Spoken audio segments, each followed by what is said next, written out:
Good morning student. Chapter second solution. यहाँ अभी हम लोग सॉल्यूशन में कंसंट्रेशन टर्म जो है उसको समझ रहे हैं कि आपको जो वीडियो दिए थे उसमें आपको सॉल्यूशन क्या होता है उसके बारे में डिटेल में बताया जा चुका है। जो आपकी कंसंट्रेशन टर्म्स थे उनको हम यहाँ पे स्टडी कर रहे थे। तो आज हम लोग उन्हीं टर्म्स में से एक टर्म्स अपना मोल फ्रैक्शन उसको लेंगे कि मोल फ्रैक्शन होता क्या है सॉल्यूशन में, और साथ में इससे रिलेटेड किस तरह के क्वेश्चन जो है न्यूमेरिकल प्रॉब्लम्स जो है वो बोर्ड एग्जाम में पूछी जाती है। तो स्टार्ट करते हैं। हमारा आज का टॉपिक है मोल फ्रैक्शन।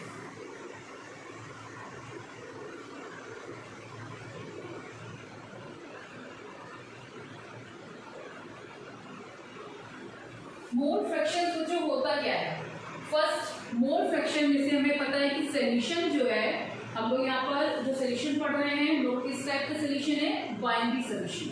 तो बाइनरी सॉल्यूशन में जो मोल फ्रैक्शन की बात करेंगे तो सॉल्यूशन जो है सिंपल आपका एक सॉल्यूट पार्टिकल और सॉल्वेंट इन दोनों से मिलकर बना हुआ, राइट। अब यहाँ पर सॉल्यूशन की बात हम करते हैं तो सॉल्यूट और सॉल्वेंट दो कंपोनेंट्स यहाँ पर मिलकर सॉल्यूशन को क्रिएट कर रहे हैं, सॉल्यूशन जो है वो बन रहा है। मोल फ्रैक्शन में जो टोटल आपका कंपोनेंट है, टोटल कंपोनेंट्स आपके सॉल्वेंट और सॉल्यूट, ठीक है। अब यहाँ पे सॉल्यूट जो है वो क्या है, वन फॉर्म में है, बाइनरी है। अगर हो सकता है मान लीजिए जैसे एक आपका ये बीकर लिया आपने और इसमें वाटर दिया, ठीक। अब देखिएगा इस वाटर में आपने सॉल्ट को डाला है, ठीक। आपने कहा कि सॉल्यूट पार्टिकल्स के फॉर्म में क्या पड़ा है यहाँ पे, सॉल्ट, ठीक है। ये सॉल्यूट है और सॉल्वेंट में आपको क्या है, वाटर, ठीक। अब हो सकता है सॉल्ट के साथ में शुगर भी हो या कोई और कंपोनेंट भी प्रेजेंट हो सॉल्यूट फॉर्म में, ठीक है। सॉल्वेंट तो एक ही रहेगा, ठीक, तो वो बाइनरी नहीं होगा। लेकिन हमें भी यहाँ पे क्या हमारा, क्योंकि हम लोग के जो सिलेबस में है वो बाइनरी सोल्यूशन है तो हम लोग बाइनरी सोल्यूशन पढ़ो, ठीक है। अब इससे हम मोल फ्रैक्शन को समझते हैं। मान लिया आपसे ये जो मोल फ्रैक्शन है, ठीक, उसका मोल फ्रैक्शन जो है XA और जो सॉल्वेंट है उसका XB मान, ठीक है। तो जो यहाँ पे मोल फ्रैक्शन में मोल्स है वो आपके क्या हो जाएंगे, सॉल्यूट की क्या हो जाएगा Na टर्म्स में लिखेंगे और सॉल्वेंट का NB, clear.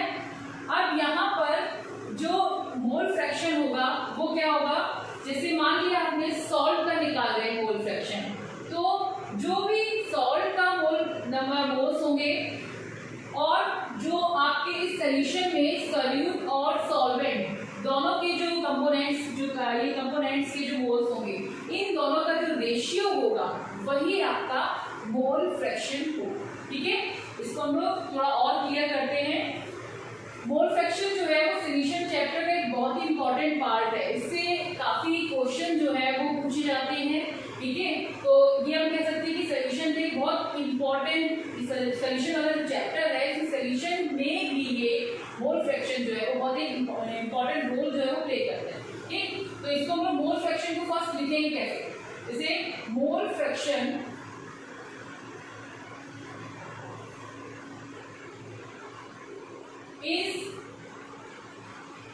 is the ratio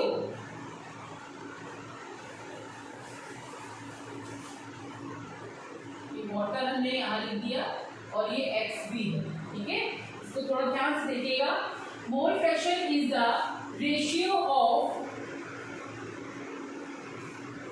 moles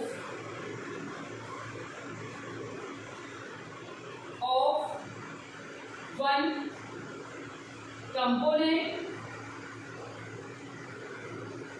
component जिसका हमें निकालना है, ठीक है। मान लिया हम सॉल्यूट का निकाल रहे हैं या सॉल्वेंट का निकाल रहे हैं तो उस कंडीशन में हो गया तो one component to the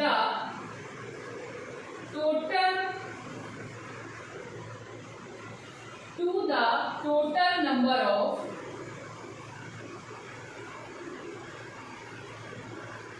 moles to the total number of moles। total number of moles में आपका क्या एक तो सॉल्यूट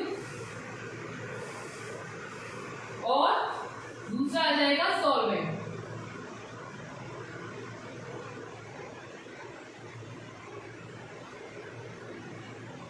सॉल्वेंट, ठीक है, ये दोनों पार्ट आपके इसमें आ जाएंगे, तो सॉल्यूट पार्ट आ जाएगा, ये सॉल्वेंट आ जाएगा, ठीक है। तो number of to the total number of the mole fraction present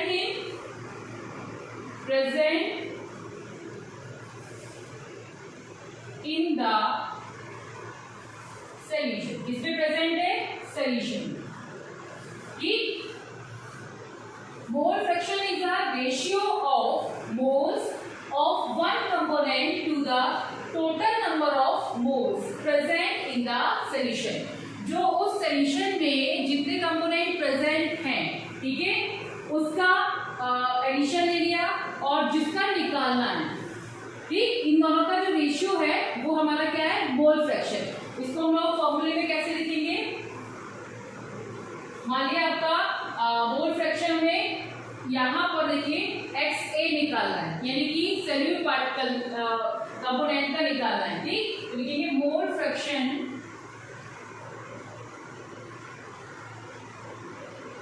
of solute, तो ये हमारा एक ही साइड है ना, तो इसको हम लोग XA से शो किया। अब इसके मोल्स जो है उसको हम लोग किससे रिप्रेजेंट कर रहे हैं, NA से, ठीक है, और इसका क्या था, NB। XA का निकाल रहे हैं तो पहला तो वन कंपोनेंट का मोल आ जाएगा NA अपॉन क्या कह रहे हैं, टोटल नंबर, यहाँ पर सॉल्यूट और सॉल्वेंट दोनों के मिक्स करना है, ठीक। तो क्या हो जाएगा NA प्लस NB, इन दोनों का जो रेशियो आ रहा है, ठीक है, उसको हम लोग क्या बोलेंगे, मोल फ्रैक्शन, उससे हम लोग मोल फ्रैक्शन निकाल सकते हैं, ठीक है। तो ये वन कंपोनेंट्स और यहाँ पर टोटल हो गया, इन दोनों का जो रेशियो होगा वही आपका मोल फ्रैक्शन होता है। क्लियर आ रहा है समझ में। अब इसमें हम लोग एक चीज और ध्यान देंगे, अगर देखिए यहाँ पे मोल फ्रैक्शन ऑफ सॉल्यूट लिया है, अगर यहाँ पे हमें सॉल्वेंट लेना है तो वो क्या हो जाएगा, वो XB हो जाएगा, XB इक्वल टू जाएगा NB, यहाँ पर देखिए B आएगा अपॉन NA प्लस NB, ठीक है। इसको भी लिख के दिखाते हैं।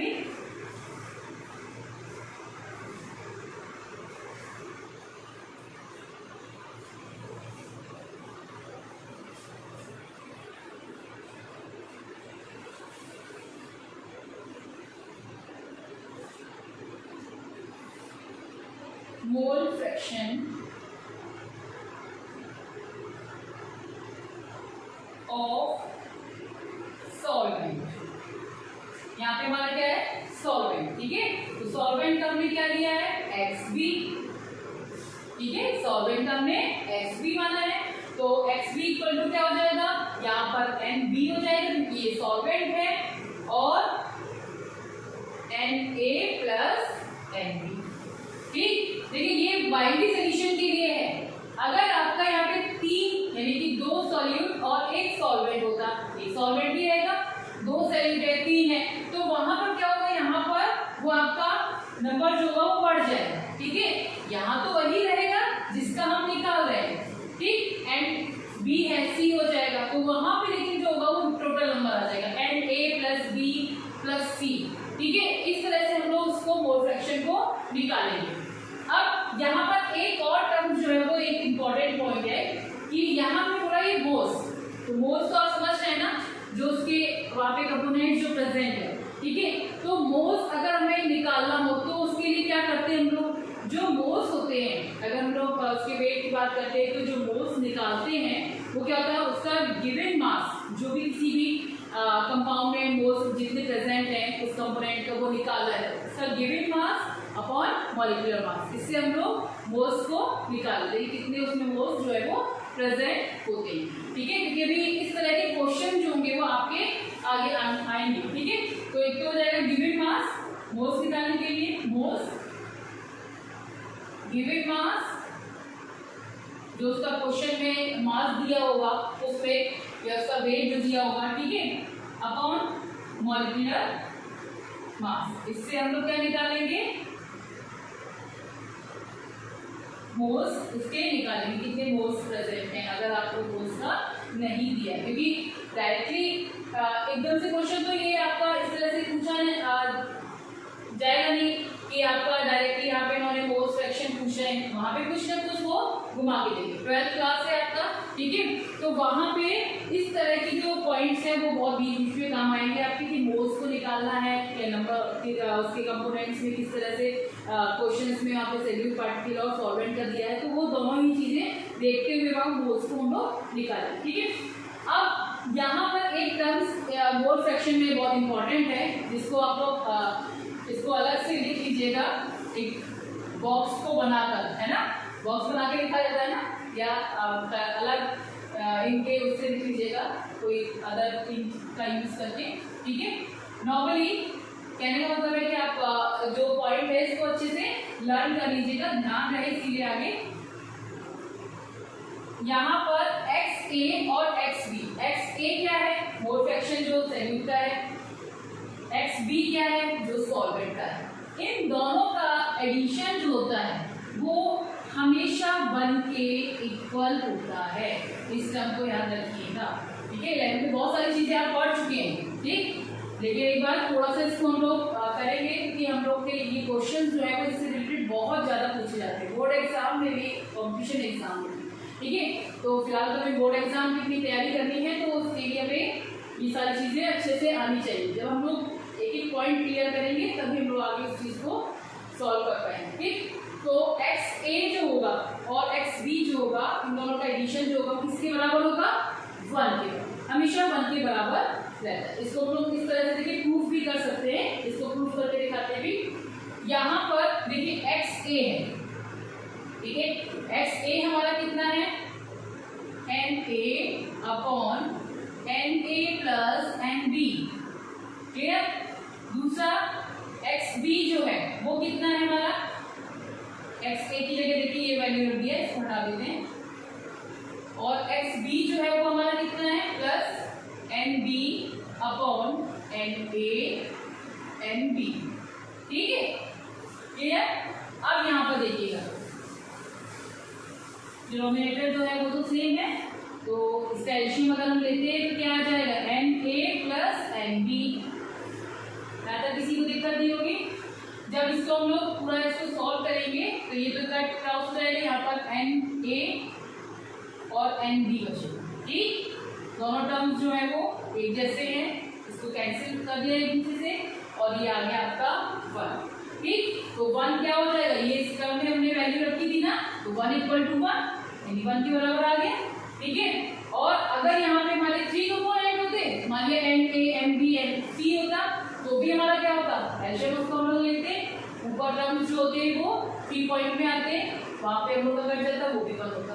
कहने का मतलब है कि मोल फ्रैक्शन में जो सैल्यूट और सॉल्वेंट कंपोनेंट की मोल फ्रैक्शन होते हैं, उनका एडिशन जो होता है, ठीक है, वो हमेशा 1 में होता है। उनको इक्वल करेंगे तो वो 1 के बराबर है। अभी आप क्वेश्चन भी करेंगे तो जब उनकी दोनों वैल्यू निकालेंगे तो आप उनका एडिशन जब भी करेंगे तो वो 1 के बराबर ही आएगा, ठीक है।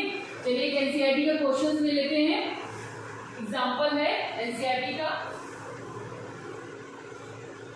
मोल फ्रैक्शन से ही रिलेटेड है ना।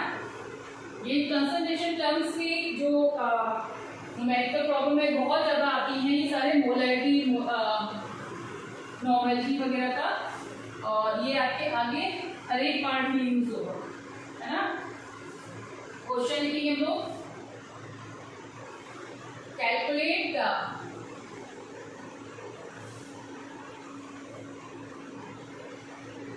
मोल फ्रैक्शन, यहाँ पे मोल फ्रैक्शन निकालना है, किस तरह से निकालेंगे, काफी कुछ अभी आपने उसका एग्जाम्पल फॉर्मूले देंगे, ठीक है, बहुत सारी चीजें हमें दिखेंगी वहाँ पर, और उनमें कुछ चीजें हमें अलग से निकालनी भी पड़ेगी। तो मोल, यहाँ पे मोल फ्रैक्शन जो है वो आपका दिया हुआ है इथाइलिन ग्लाइकॉल, फॉर्मूला है इसका C2H6O2 इन अ सॉल्यूशन। अब यहाँ पर सिंपल दिया हुआ है calculate the mole fraction ethylene glycol, जिसका आपको फॉर्मूला यहाँ पर दिया है, मॉलिक्यूलर फॉर्मूला दिया हुआ है इन अ सॉल्यूशन, ठीक है, कंटेनिंग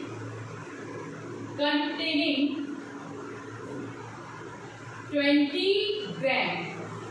इस पे थोड़ा सा ध्यान दीजिएगा इस पॉइंट पे, ठीक है, 20% दिया है, ठीक है, ग्राम फॉर्म में तो हमें कन्वर्ट करेंगे, ठीक है, 20% of C2H6O2 bye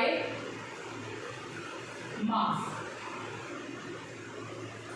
Calculate the mole fractions ethylene glycol in a solution containing 20% of the C2H6O2 by mass। First formula हमारा ग्लाइकोल, इथाइलिन ग्लाइकोल, जो ग्लाइकोल है इसका फॉर्मूला जो है वो हमें क्या दिया हुआ है, C2H6O2, ये होता है ऐसा, ठीक है, मॉलिक्यूलर फॉर्मूला दिया हुआ है। अब इसके बाद ये सॉल्यूशन में प्रेजेंट है, यानी सॉल्यूशन में प्रेजेंट है, सॉलिड फॉर्म में है, और इसका 20% मास जो है वो 20% है, तो 20% तो मतलब है कि ये सॉल्यूट फॉर्म में यहाँ पर प्रेजेंट है, ये चीज क्लियर है, बाकी और कोई चीज हमें नहीं दी है। हम सभी जानते हैं कि सॉल्यूशन जो होता है, सॉल्यूशन किससे मिलकर बना है, सॉल्यूट और सॉल्वेंट, ठीक है। तो अब यहाँ पर परसेंटेज फॉर्म में दिया है, जब कोई भी पार्ट नहीं दिया होता है सॉल्वेंट का, ठीक है, तो हम लोग उसको वाटर ही लेते हैं नॉर्मली, अगर किसी अलग होता है तो वहाँ पर वो मेंशन होता है, लेकिन यहाँ पे कुछ नहीं है, वाटर का हमने फॉर्म लिया है, 20% जो है वो वाटर में डिसॉल्व है, ठीक। अब यहाँ पर 20% की फॉर्म में अगर हम लोग बात करेंगे तो इसको हम लोग ग्राम में, यानी इसका मास के फॉर्म में हम लोग लेंगे तो पूरा टोटल ओवरऑल कितना हो जाएगा, 100 सॉल्यूशन है तो 100 ग्राम का हो जाएगा, है ना, और उसमें हमारा ये कितना दिया हुआ है 20, अब ये कितना बचा, फिर ये कितना हुआ 80, देखिए 20 दिया हुआ है ना, 20 हमारा ग्लाइकोल फॉर्म में दिया हुआ है, 20% 100% में बात कर रहे हैं, तो 100% में ग्राम में हम चेंज करेंगे तो 100 ग्राम का कितना हो जाएगा 20 + 80, यानी 80 हमारा क्या हो गया सॉल्वेंट का, ठीक है। तो यहाँ पर हमने उसका सॉल्वेंट का फॉर्म निकाल लिया कि वो 80 के फॉर्म में प्रेजेंट है, ठीक है। अब हमें यहाँ पर क्या जरूरत पड़ेगी, अब हम लोग इसका मोल्स निकाल लेंगे, क्योंकि हमें ये तो पता चले कितना इसका मास कितना प्रेजेंट है, वहाँ पे मास कितना है, ठीक है, एक जो सॉल्यूट है उसका 20 ग्राम है और सॉल्वेंट का 80 ग्राम है, तो मोल्स हम लोग कैसे निकालेंगे, अभी आपको हमने बताया कि जब मोल्स हमने निकालना होगा तो हम लोग क्या करेंगे, गिवन मास, क्योंकि ये क्या है, ये हमारा गिवन वाला है, ठीक है, given mass upon molecular mass, तो हम लोग इसको फटाफट मॉलिक्यूलर मास निकाल लेंगे, मॉलिक्यूलर फॉर्मूला दिया हुआ है, मॉलिक्यूलर मास कैसे निकालते हैं, 9th क्लास में आपने पढ़ा है, मॉलिक्यूलर मास सभी का हम लोग इसका मास रखते हैं, ऐड कर देते हैं और उसका मॉलिक्यूलर मास निकालते हैं, तो इसका फटाफट हम लोग निकालेंगे, कितना हो जाएगा, ये 12 है, कार्बन का 12 24 हो जाएगा, 12 × 24, और ये 6 है, 1 होता है हाइड्रोजन का, +6 प्लस ये आपका 32 हो जाएगा, तो कितना आ जाएगा ओवरऑल, इसका टोटल कितना आ जाएगा 62, ठीक है, यानी इसका जो मॉलिक्यूलर मास होगा वो कितना आ जाएगा 62 आया। अब हम लोग इसका यहाँ पे ये हम लोग ने निकाला है आपका इथाइलिन ग्लाइकोल, ठीक है, तो जो मोल्स होंगे वो क्या होंगे XA फॉर्म, Na, ठीक है, तो Na जो होगा वो कितना हो जाएगा 20/62, ओके, 20/62, ये मोल्स अभी हम लोग निकाल रहे हैं। इसी तरह से Nb निकालेंगे, Nb में क्या है वाटर है, तो वाटर के लिए 80 ये प्रेजेंट है, और हम सभी जानते हैं वाटर का मॉलिक्यूलर मास कितना होता है, वाटर का H2O, ठीक, ये तो याद होना चाहिए है ना, तो ये 16 और ये 80, ठीक, तो यहाँ पर आ जाएगा 80, ठीक है, तो 80 इसको 80/80 यहाँ पर करेंगे और ये आपका 20/62 आ जाएगा, ठीक, तो 20/62 लगभग आएगा आपका 0.3 और 2, ये आ जाएगा आपका 0.322, ठीक है। इसको आप कैलकुलेट कीजिएगा और ठीक, तो जो Na होगा वो क्या आ जाएगा 0.322, और इससे हम लोग जब 80 से डिवाइड करेंगे 80 को, तो ये आपका 4 टाइम जाएगा, 4.44 आ जाएगा, ठीक है। तो इस तरह से हम लोग ने Na और Nb निकाल लेंगे। अब हमें निकालना क्या है, मोल फ्रैक्शन निकालना है। तो मोल फ्रैक्शन निकालने के लिए हम लोग फॉर्मूला लगाएंगे,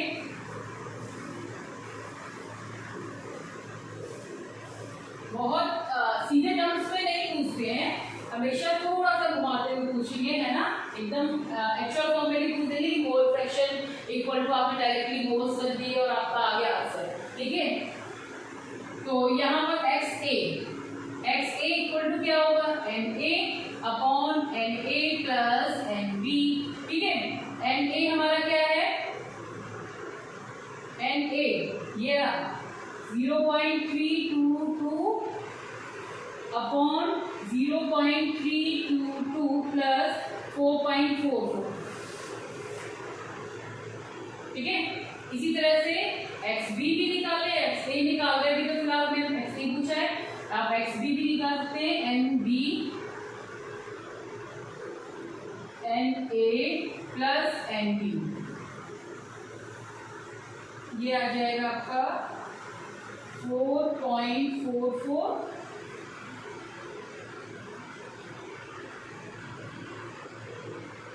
ठीक है। अब इन दोनों को अगर आप सॉल्व करेंगे तो उसकी वैल्यू जो होगी वो आपकी आ जाएगी, ठीक। तो इनकी वैल्यू आप निकालिएगा। एक चीज और, जब हम लोग इसको XA टर्म्स वाला और XB वाला जो बोल रहे थे कि 1 के इक्वल होता है, तो यहाँ पर इनकी वैल्यू अगर हम रखते हैं तो वो 1 ही आएगा। इसको भी हम लोग चेक कर सकते हैं, ठीक है, या कभी भी क्वेश्चन से पूछना है तो इसको हम लोग शो करके दिखा सकते हैं। आप देखिएगा यहाँ पर हम लोग बिना सॉल्व किए हुए देख रहे हैं, ये दोनों इसके पार्ट जो है वो इक्वल है, कैंसिल हो गया, ठीक। एडिशन ले लेंगे तो कैंसिल हो जाएगा क्योंकि एडिशन है। ऊपर वाला जो पार्ट है आपका, उसमें देखिए क्या आएगा, 22 प्लस 4.44, ठीक। और नीचे आपका एडिशन लिया तो यहाँ पर एक ही बचेगा, ये कैंसिल हो गया था क्योंकि ये 4.44 आया, ये कैंसिल होके क्या आ जाएगा, 1 आ जाएगा, ठीक। तो 1 आ जाएगा। बाकी आप इसको सॉल्व करके इसकी वैल्यू जो है वो निकालेंगे, ठीक। तो इस तरह से हमारा मोल फ्रैक्शन जो है पार्ट वो पूछा जाता है। फर्स्ट उसका what is the mole fraction, उससे रिलेटेड क्वेश्चन जो है, न्यूमेरिकल प्रॉब्लम जो है वो बहुत पूछे जाते हैं। तो इसको अच्छे से तैयार कीजिएगा। किसी तरह की कोई प्रॉब्लम हो तो उसको पूछिएगा, मैसेज के थ्रू पूछ लीजिएगा, ठीक है। और अच्छे से इनके कंसंट्रेशन टर्म्स को तैयार कीजिए, एक एक टर्म्स आपको पढ़ा रहे हैं, बहुत अच्छे से मेहनत कीजिए बच्चों आप लोग 12th क्लास के लिए और साथ में उसके आगे के लिए। बिल्कुल ये चीज़ें नहीं सोचिए कि कैसे पढ़ना है या स्कूल नहीं खुलना तो कैसे पढ़ना है, ठीक है। आप अच्छे से वीडियो को देखिए, सेल्फ स्टडी कीजिए और खूब मेहनत कीजिए अपने board exam, okay. Thank you.